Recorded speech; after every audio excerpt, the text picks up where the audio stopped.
Hello everyone, welcome back to enviro learn hub. So आज का जो टॉपिक हम डिस्कस करने वाले हैं वो होगा क्लाउड्स से रिलेटेड। ठीक है, तो टाइप ऑफ क्लाउड्स हम इसमें डिस्कस करेंगे। अलग अलग तरीके के जो क्लाउड्स होते हैं, इससे क्वेश्चन एग्जाम में आता है।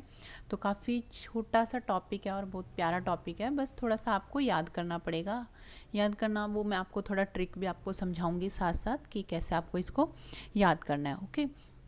और एक और बात कि आपने जो हमने अभी तक जो क्लाइमेटोलॉजी से रिलेटेड चीज़ें पढ़ी हैं वो आपके यूजीसी नेट एनवायरनमेंट साइंस में उससे काफ़ी क्वेश्चंस बनते हैं, तो उसको इग्नोर नहीं करना है। और भी जो भी अगर आपका ज्योग्राफी अगर आप सब ज्योग्राफी के स्टूडेंट हो तो वो भी चीज़ें भी आपको काम आएंगी, क्योंकि सारा पूरा ज्योग्राफिकल पार्ट अभी तक हमने डिस्कस किया है। ठीक है, तो आई होप आपने सभी ने वो वीडियोज़ देख लिए होंगे, और अगर फिर भी कोई कन्फ्यूज़न है तो आप मुझे कॉमेंट सेक्शन में भी बता सकते हैं। ठीक है, तो चलिए स्टार्ट करते हैं आज का वीडियो। तो वीडियो को लाइक और चैनल को सब्सक्राइब कर दीजिए, सो दैट कि आपको टाइमली नोटिफिकेशन मिलता रहे और मैं आपके साथ ऐसे अच्छे अच्छे टॉपिक शेयर करती रहूँ। तो चलिए स्टार्ट करते हैं। अगर आप लोग लाइक करेंगे तो मुझे भी लगेगा कि हाँ, और भी चीज़ें मुझे आपके साथ शेयर करनी चाहिए। ठीक है, तो चलिए।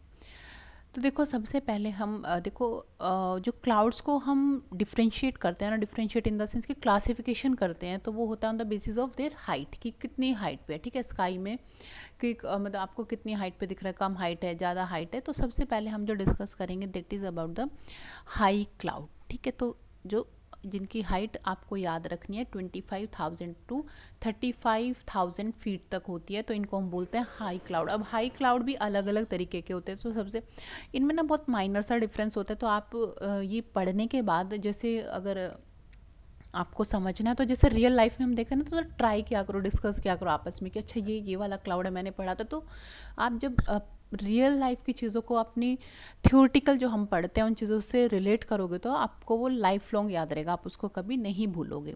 ठीक है, तो सबसे पहला आपका सीरस। ओके, तो सीरस होते हैं हाई क्लाउड। सीरस, अब it appears like a feather in a detach form having a silky appearance. It is white in colour during the partially overcast sky. Overcast हम बोलते हैं जब एकदम क्लियर स्काई आपका रहे। तो देखो इस तरीके से होता है, फेदरी जैसे पंख होते हैं ना, बहुत सॉफ्ट से सिल्की सिल्की से आपको दिख रहा है नहीं, जैसे पंख होते हैं, फेदर होते हैं, तो उस तरीके के आपको ये क्लाउड्स दिखेंगे। तो इनको हम बोलते हैं सीरस क्लाउड, और ये कैसे होते हैं, हाई क्लाउड्स होते हैं। ओके, तो इनको पिक्चर के साथ रिलेट करके जो थियोरेटिकल मैंने यहाँ पे लिखा है आपको समझना है, थोड़ा सा दिमाग में रखनी है चीज़ें।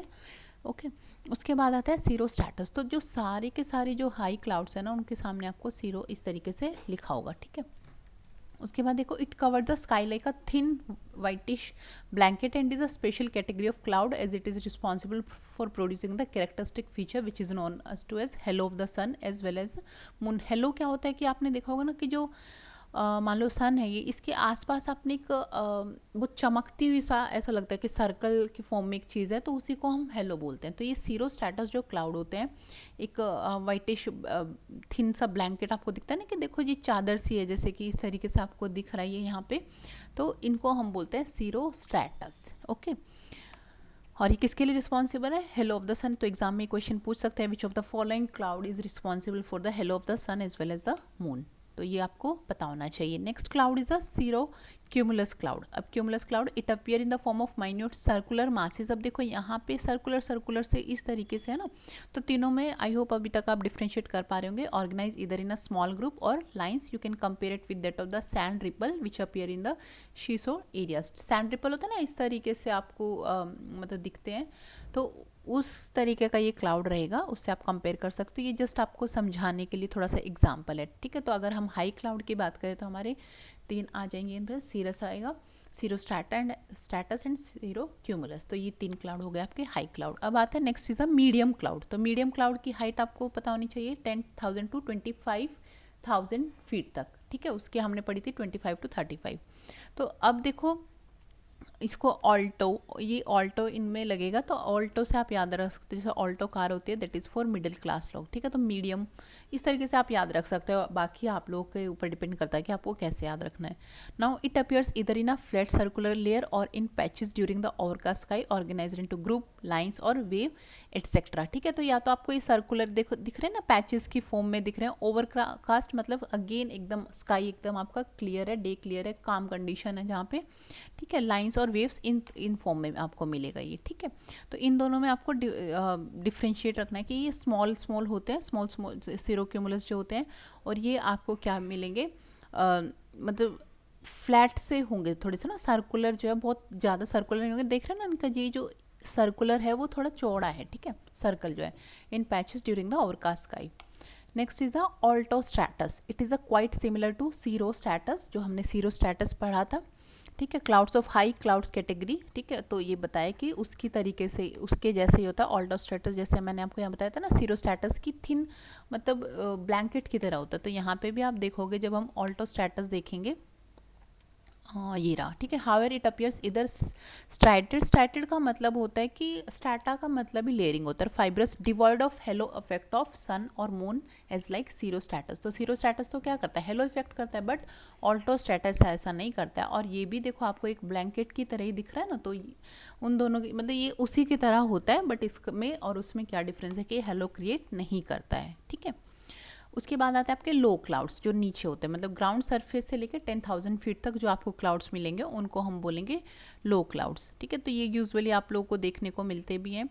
तो मैं तभी आपको बोल रही थी कि आप ये पढ़ने के बाद आप एक बार ट्राई करना कि जब भी आप बाहर निकलो अपने रूम से बाहर, तो देखना कि स्काई में किस तरीके के क्लाउड हैं, ठीक है, उनको रिलेट करना, तो आपको याद रहेगा कि मुझे कितना समझ आया।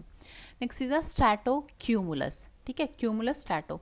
Now you can observe such cloud appearing as a roll of huge circular dark cloud during overcast sky. तो देखो डार्क वाइटिश कलर नहीं है इनका, ठीक है, एकदम मतलब डार्क से कलर के हैं, और ऐसा लग रहा है जैसे जैसे रोल हो रखे हैं आपस में, देखो ये रोलिंग रोलिंग सा लग रहा है ना, इस तरीके से।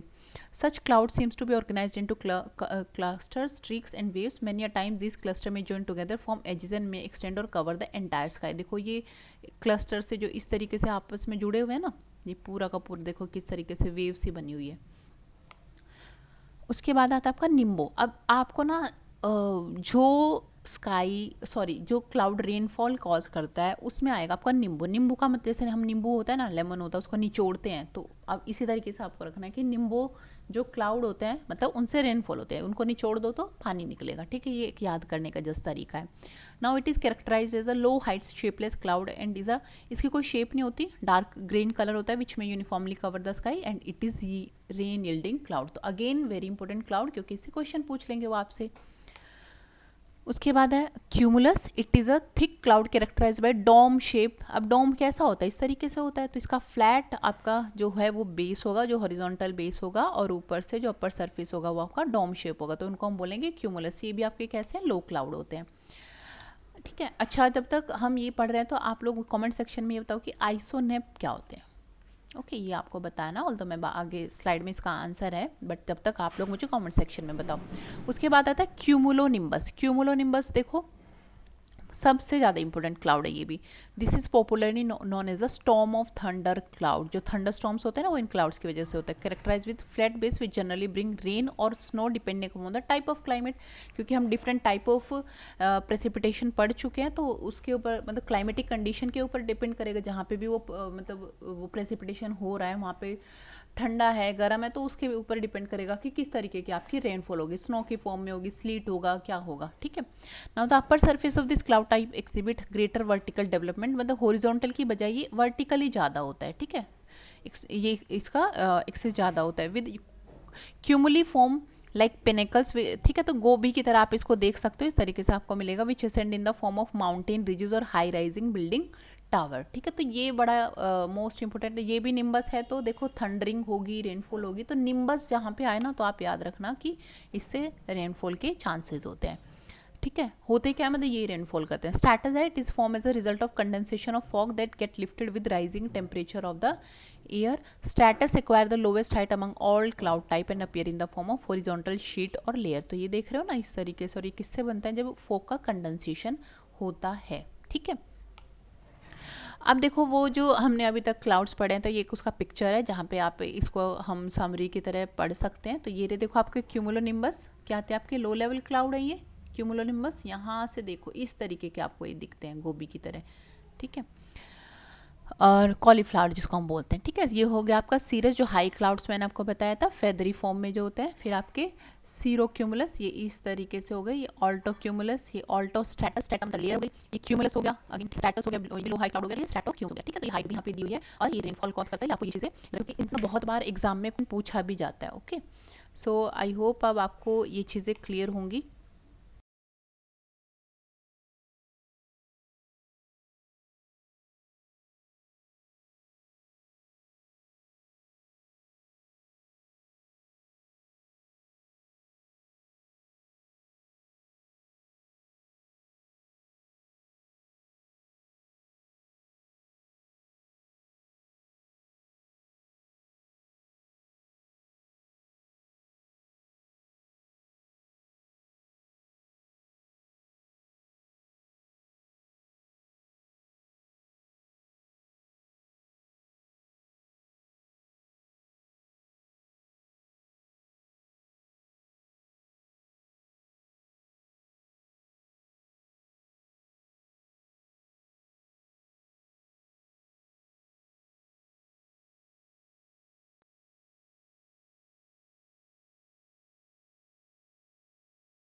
ओके, तो ये हमारा हो गया common type of clouds in the troposphere की बात हो रही है, ठीक है। तो ये हमने पढ़ लिया। उसके बाद जो आता है, जो मैंने आपको बोला था, आइसोनेप क्या होता है। Isoneph is a line on a map और chart that connects a point with the same amount of cloudiness over a given period of time. तो आइसोनेप जैसे हमने पढ़ा ना, आइसोबार।